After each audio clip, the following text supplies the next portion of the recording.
के और साथ ही साथ गंधर्व टोंगिया साहब ग्रुप सीएफओ जुड़े हैं इस वक्त बातचीत करने के लिए। आप दोनों को नमस्कार, कार्यक्रम में स्वागत है। नंबर्स इस क्वार्टर बहुत स्ट्रांग हैं और वो स्क्रीन पे विजिबल भी है। और एक बार जरा इंट्राडे चार्ट भी रखिएगा यहाँ पर, इसके देखने की कोशिश करते हैं प्राइस परफॉर्मेंस को। पंकज जी, पहला प्रश्न मैं आपसे पूछूंगा। आई मीन ये इस साल की शुरुआत बहुत स्ट्रांग नोट पे हुई है, both in top line, bottom line, even I mean margins. बताएंगे एग्जैक्टली इस पूरी ग्रोथ को स्पॉन्सर किसने किया? आपके डिफरेंट वर्टिकल्स हैं, कहाँ से ये ग्रोथ आई? थोड़ा सा बात के बारे में बताइए जरा प्लीज। बहुत बहुत धन्यवाद हमें आपके चैनल पे लेने के लिए। आपकी बात सही है कि ये हमारे तिमाही के सबसे आज तक के हाईएस्ट एवर रेवेन्यू रहा है। और हिस्टोरिकली Q1 में ड्रॉप आता है नॉर्मली Q4 के बाद, लेकिन इस बार Q1 Q4 से भी बेहतर था रेवेन्यू के मामले में। हमारी ग्रोथ जो थी वो हेल्दी परफॉर्मेंस सभी डिविजन्स के तहत थी, स्पेशली इमर्जिंग बिजनेसेस में और वायरिंग हार्नेसेस के अंदर में। इमर्जिंग बिजनेसेस में कंज्यूमर इलेक्ट्रॉनिक्स और एरोस्पेस लीड करते हैं इसको। और जो हमारे एबिटा मार्जिन्स इंप्रूव हुए हैं वो ऑपरेशनल एफिशिएंसीज और कॉस्ट ऑप्टिमाइजेशन एफर्ट्स हमने किए थे सारी जगहों पर। कई काफी इन्फ्लेशन भी रहे हैं, लेकिन हमने रिस्ट्रक्चरिंग भी की थी यूरोप के अंदर में, एमपीपी में, जिसके तहत वहां पर भी रिजल्ट्स कंटिन्यूअसली इंप्रूव होते हुए नजर आ रहे हैं। मैं मार्जिन्स की ट्रैजेक्टरी क्या मतलब कैसे रहे और आगे की संभावनाएं कैसे लग रही है आपको?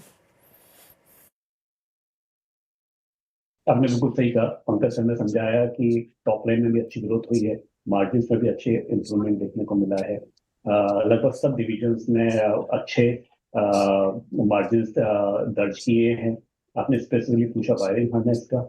वायरिंग हार्नेस हमारा एक बिजनेस है जहाँ पे कॉपर इनपुट कॉस्ट का एक डायमेंशन होता है। जनरली कॉपर प्राइस जो हमारा इंक्रीज होता है या डिक्रीज होता है, हम उसको 1 क्वार्टर या 2 क्वार्टर के लैग के साथ हमारे कस्टमर को पास ऑन करते हैं। जो बाकी बिजनेसेस हैं उन्होंने भी, जैसे पंकज ने भी बताया, कॉस्ट ऑप्टिमाइजेशन पर काम किया है।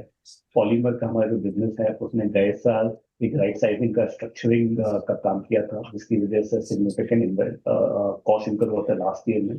उसका बेनिफिट आज मिला है। ओवरऑल एबिटा मार्जिन करीब करीब 60 बेसिस पॉइंट से इंप्रूव हो गया है जून 25 से लेकर जून 26 के क्वार्टर में।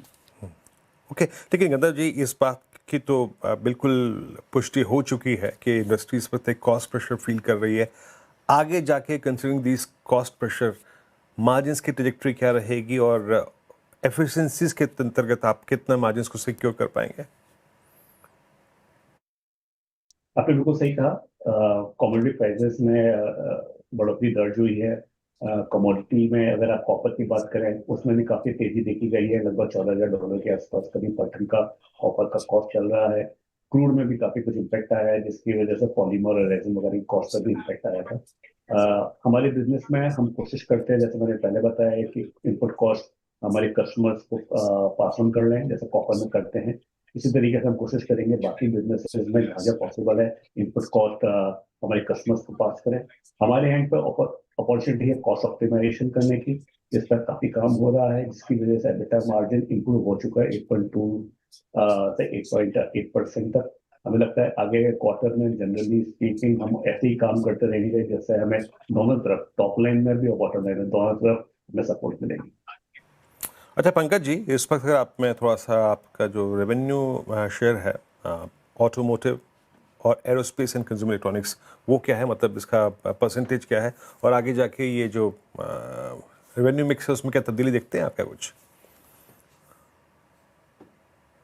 तो हमारे लिए सभी समान है, लेकिन अगर आप ग्रोथ के हिसाब से देखेंगे तो जैसा मैंने बताया कि हमारे जो नए बिजनेसेस हैं ऑब्वियसली उनके अंदर में ग्रोथ काफ़ी अच्छी है। और ऑटोमोटिव बिजनेसेस जो हैं उनके अंदर में भी, जैसे अगर हम वायरिंग हार्नेस के अंदर में लेते हैं तो उसके अंदर में भी 30% की ग्रोथ है। हमारे मॉड्यूल्स और पॉलीमर्स अगर देखेंगे उनमें भी ग्रोथ हुई है 11% की। और विजन सिस्टम्स ने भी 10% की ग्रोथ की है। तो सभी डिविजन्स के अंदर में हमें अच्छी ग्रोथ मिली है।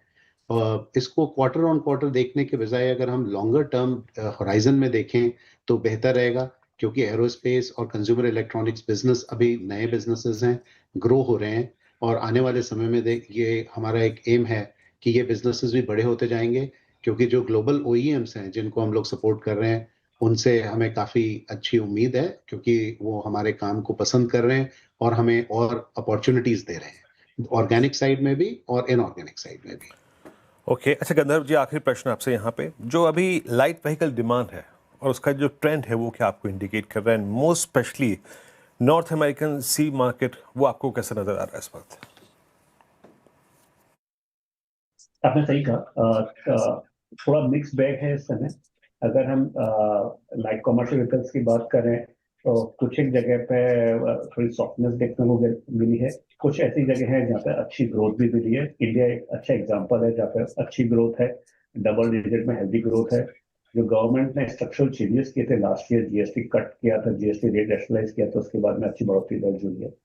अगर अपन कमर्शियल व्हीकल्स की बात करते हैं तो काफी पॉकेट्स है जहाँ पे अच्छी ग्रोथ देखने को मिल रही है। For example American market, north American market में अच्छी ग्रोथ है। कुछ पॉकेट्स है जहाँ पे थोड़ी सॉफ्टनेस देखने को भी मिली है। चाइना में कुछ जगह पर सॉफ्टनेस देखी है, यूरोपियन मार्केट में कुछ जगह पर सॉफ्टनेस मिली है। पर ओवरऑल अगर आप मिक्स व्यू लें तो जनरली स्पीकिंग लो सिंगल डिजिट का ग्रोथ ट्रेजेक्टरी समझ में आता है दोनों बिजनेसेस के अंदर एट इंडस्ट्रियल लेवल। ओके, चलिए पंकज जी और गंधर्व जी, आप दोनों का बहुत बहुत शुक्रिया। आप इस पोस्ट नंबर एनालिसिस के साथ और मतलब की बातचीत में अगर आप देखें और एनालिसिस में आज जुड़े हमारे साथ, एक विज़न रखा अगले क्वार्टर के लिए, बहुत बहुत शुक्रिया।